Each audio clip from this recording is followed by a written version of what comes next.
ఆద్యంత లీలామృతం. భాగవత కథలు. దేవర్షి నారదుడు. ప్రథమ భాగం. దేవర్షి నారదుడు భగవానుని 3వ అవతారంగా భాగవతంలో వర్ణించారు. ఆధ్యాత్మిక రంగంతో పరిచయం ఉన్న ప్రతి వ్యక్తికి నారదుని గురించి తెలిసే ఉంటుంది. నారదుడు లేని భగవద్లీలయే ఉండదు.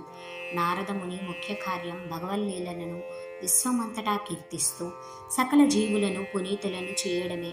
కానీ నారదుడంటే కలహప్రియుడనే అపోహ జనులలో పాతుకుపోయింది. అది అపార్థమే కానీ యథార్థం కాదు. ఆధ్యాత్మిక విషయాలను త్రిగుణరహితాలు. వాటిని గురువు, సాధువు శాస్త్రం నుండి మాత్రమే విని నేర్చుకోవాలి.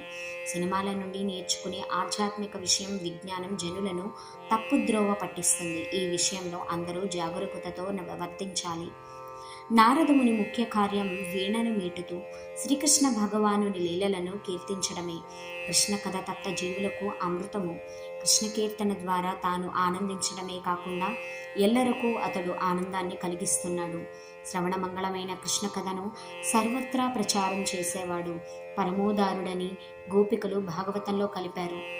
అటువంటి పరమోదారుడైన మహనీయునుగా నారదుడు మనకు పురాణాలలో గోచరిస్తాడు. నారదుడు భగవానుని శక్తావ్యాస అవతారము.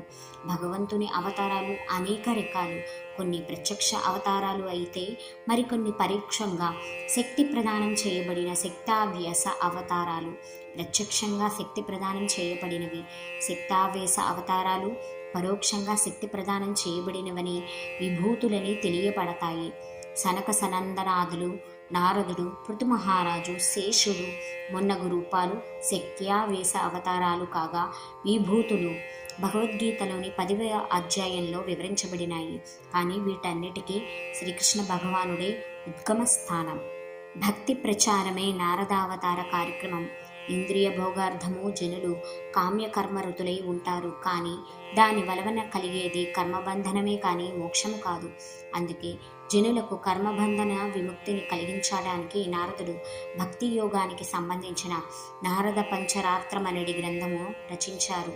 భాగవతంలో నారదముని యొక్క 3 జన్మలు వివరింపబడినాయి. శక్త్యావేశ అవతారముగా జన్మను బడయక ముందు నారదునికి మరి 2 జన్మలు ఉన్నాయి. మొదటిది గంధర్వ జన్మము, రెండవది శూద్ర జన్మము. ఈ జన్మలన్నీ భాగవతంలో చక్కగా వివరించబడినాయి. నారదముని చరిత్ర ద్వారా పునర్జన్మ సిద్ధాంతం మనకు చక్కగా స్పష్టపడుతుంది. ఏ విధంగా ప్రస్తుత జన్మము రాబోయే జన్మలను నిర్ణయిస్తుందో మనము దీని నుండి తెలుసుకోవచ్చును. సత్వగుణయుతులు ఉన్నత జన్మమును పొందితే రజోగుణులు మానవ జన్మను, తమో గుణులు పశు జన్మపాదులను పొందుతారు. అయితే త్రిగుణాతీతులు భగవద్ధామానికి చేరుతారు. కనుక తొలుత జీవితాన్ని సత్వగుణయుతంగా మలుచుకుని తర్వాత నెమ్మదిగా త్రిగుణాతీత స్థితికి చేరుకునే విధంగా నడుచుకోవాలి. భాగవతంలో వర్ణించబడిన నారదముని తొలి జన్మము గంధర్వ జన్మము. ఆ గంధర్వుని పేరు ఉపబర్హణుడు. సుందరుడైన ఆ గంధర్వుడు ఇతర గంధర్వులచే గౌరవింపబడేవాడు. స్త్రీలు అతనికి ఆకర్షితులయ్యేవారు.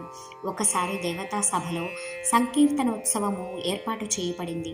సంకీర్తనము అంటే హరిగుణగానము చేయడము.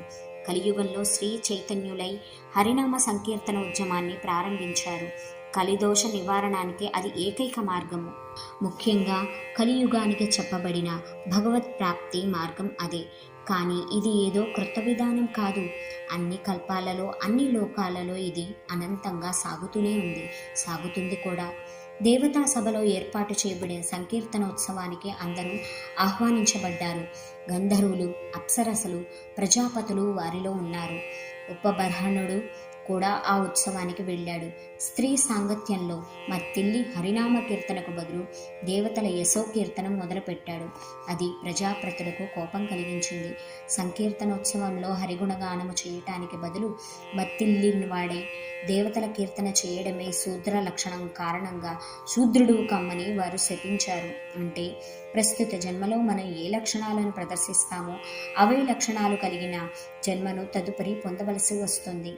దేవతల యశోగానము శూద్ర లక్షణమని ప్రజాపతులు భావించారు. తదనుగుణంగా ఉపబర్హణుని శపించారు. అయితే ప్రస్తుత లోకంలో సాగుతున్నట్టు నానావిధ దేవత కీర్తనల మాట ఏమిటి? వారికి కలగబోయే జన్మ ఎటువంటిది? ఏ నామాన్ని కీర్తించినా పర్వాలేదని పెద్ద పెద్ద ప్రచారకులే బోధిస్తున్నారు. కానీ వారి మాట శాస్త్రవిహితం కాదని భాగవతంలోని ఉపబర్హణుని చరిత్ర మనకు తెలియపరుస్తున్నది. సంకీర్తనం అంటే కేవలం హరినామ సంకీర్తనమే. కలియుగానికి ముఖ్యంగా శ్రీ చైతన్యులు హరే కృష్ణ కృష్ణ కృష్ణ హరే హరే, హరే రామ రామ రామ హరే హరే అనే నామ సంకీర్తన పద్ధతిని ప్రసాదించారు. అపరాధరహితంగా ఈ నామాన్ని కీర్తించి జపించటమే సంకీర్తనోత్సవ పద్ధతి.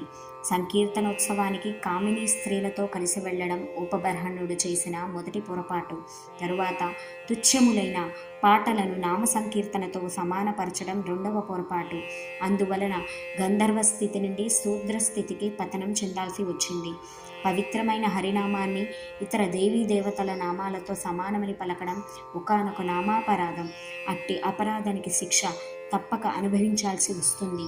ప్రజాపతులు ఇచ్చిన శాప కారణంగా ఉపబర్హణుడు పతనం చెంది ఒక దాసీ గర్భంలో జన్మించాడు. ఇది భాగవతంలో వర్ణించబడిన నారదుని రెండవ జన్మము. ప్రజాపతుల శాపం వలన దాసీ గర్భంలో జన్మించి ఉపబర్హణుడు శూద్రుడయ్యాడు. బ్రాహ్మణులు, క్షత్రియులు, వైశ్యులు, శూద్రులు అనడి వర్ణ విభజన కర్మను బట్టి నిర్ణయించబడుతుంది. పరిచర్యాత్మకం కర్మ శూద్రస్యాపి స్వభావజం అని భగవద్గీతలో చెప్పబడింది. శ్రీకృష్ణ భగవానుడు సృష్టించినట్టి వర్ణ వ్యవస్థ గుణకర్మలపైననే ఆధారపడి ఉన్నది, కానీ జన్మపై కాదు. సేవారూపమైన కర్మ శూద్రుని స్వభావానికి తగినట్టిది. దాసీపుత్రుడు కూడా తల్లివలినే సేవారూపమైన పనిలో నెలకొల్సాల్సి వస్తుంది. అది శూద్రుని కర్మ కాబట్టి అతడు కూడా శూద్రుడని పిలువపడతాడు. కానీ అదృష్టవశాత్తు ఉపబర్హణుడు బ్రాహ్మణుల ఇంట సేవలో నిలిచిన ఒక దాసీకి పుత్రునిగా జన్మించాడు. శాంతి, ఇంద్రియ నిగ్రహము, తపస్సు, పవిత్రత, సహనము, నిజాయితీ, జ్ఞానము, విజ్ఞానము, ధార్మిక చింతనము అనడి సహజ లక్షణాలను కలిగి ఉన్నవారే బ్రాహ్మణులు. అటువంటి బ్రాహ్మణుని ఇంటిలో కొందరు మహాత్ములు చాతుర్మాస్య దీక్షలో ఉన్నారు. వర్షాకాలంలో తీర్థయాత్రలు కానీ, ప్రచార కార్యక్రమాలు కానీ, ధార్మిక సంబంధమైన బయట పనులు కానీ సాధ్యపడవు.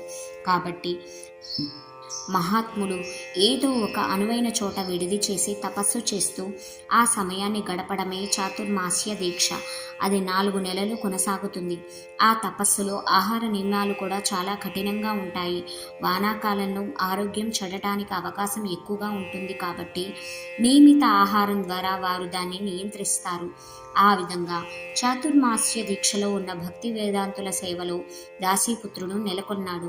వారికి తగినట్లుగానే పిల్లవాడు కూడా మితభాషి అయి క్రీడాశక్తిని విడిచి సేవలో నిమగ్నుడయ్యాడు.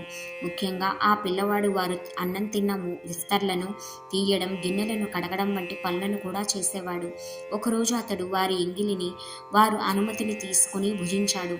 భగవంతుడు ఆరగించిన తర్వాత ఆహారం ప్రసాదం అవుతుంది. భక్తులు దానిని తింటారు. ఇక వారు తినిన తర్వాత అది మహాప్రసాదం అవుతుంది. దాసీపుత్రుడు దానిని భుజించాడు. అటువంటి మహాప్రసాద సేవనంతో అతనికి బ్రాహ్మణుల స్వభావం మరింత ఆకర్షణీయంగా మారింది. అప్పుడు అతడు వారి సాంగత్యంలో కృష్ణలీలను శ్రద్ధగా వినడం మొదలుపెట్టాడు. తత్రాన్వహం కృష్ణకథాః ప్రగాయత అని నారదుడే తన పూర్వజన్మ వృత్తాంతాన్ని చెబుతూ పలికాడు. నారదమునిని మనము ద్వాపర యుగంలోనే కాక అంతకు ముందు యుగాల్లో కూడా చూస్తాము. అయితే తాను పూర్వజన్మలోనే కృష్ణ కథలను విన్నానని అతడు పలకడం ఆశ్చర్యమైన విషయం. అంటే శ్రీకృష్ణుడు కేవలం ద్వాపరయుగంలో అవతరించిన వాడు కాడని, ఆదిపురుషుడని, స్వయం భగవానుడని, అతని లీలలు మొదటి నుండి లోకంలో వ్యాప్తి చెంది ఉన్నాయని ఈ విషయం ధృవపరుస్తుంది.